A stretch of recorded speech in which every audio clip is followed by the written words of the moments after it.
Sebenarnya, semua orang dalam rumah ni tak suka buat kerja pun. Tapi, semua tak nak mengaku. Arif tahu. Sebenarnya, Mama tu tak suka masak. Sebab, dia takut kena komen dengan Toma.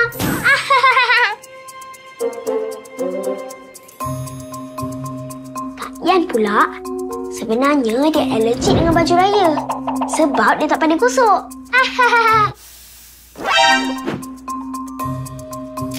Sebenarnya, Pak Su ni, dia cacah je.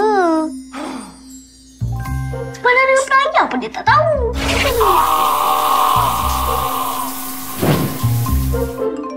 Yang ni pula maklum.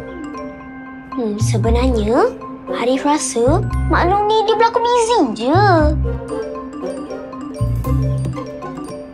Nanti tak adalah orang nak tanya dia. Sikit lagi ke?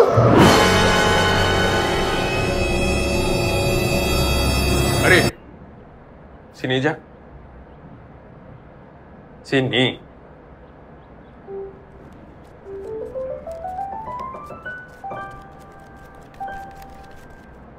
Arif. Kenapa cakap macam ni pasal dia orang? Tapi, semua cakap betul, Abah. Kita kan kena jujur. Abah faham. Tapi Arif tahu tak? Walaupun ibu penat memasak, dia tahu air tangan dia penuh dengan kasih sayang. Barulah makanan kita akan jadi lagi sedap. Kakak tetap gigih gosok baju. Sebab dia nak kita jadi keluarga yang paling sigap dan ceria di hari raya. Pak Su pula, walaupun dia tak berapa nak cakap, dia tetap cuba untuk baiki segala yang mampu. Sebab kita kena saling bantu-membantu. Barulah keluarga jadi bahagia. Dan kalau kita tersalah cakap, nak cakap apa? Minta maaf lah, ya. Lah, terima kasih lah. Udah kuih tak kita orang semua. Kenalah minta maaf. Sebab dioranglah raya kita selalu seronok dan meriah.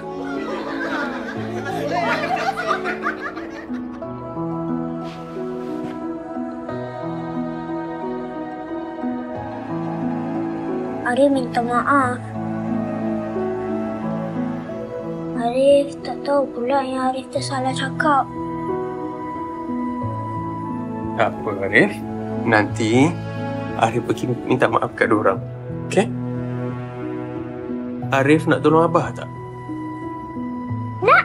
Nak?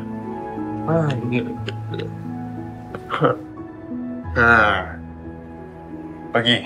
Siapkan Momo untuk beraya. Pergi cari Momo.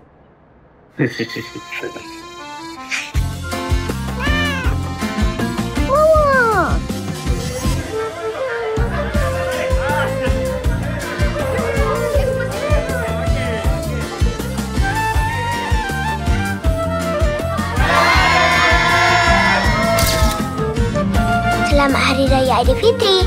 Maafkan Arif ya sebab jujur sangat.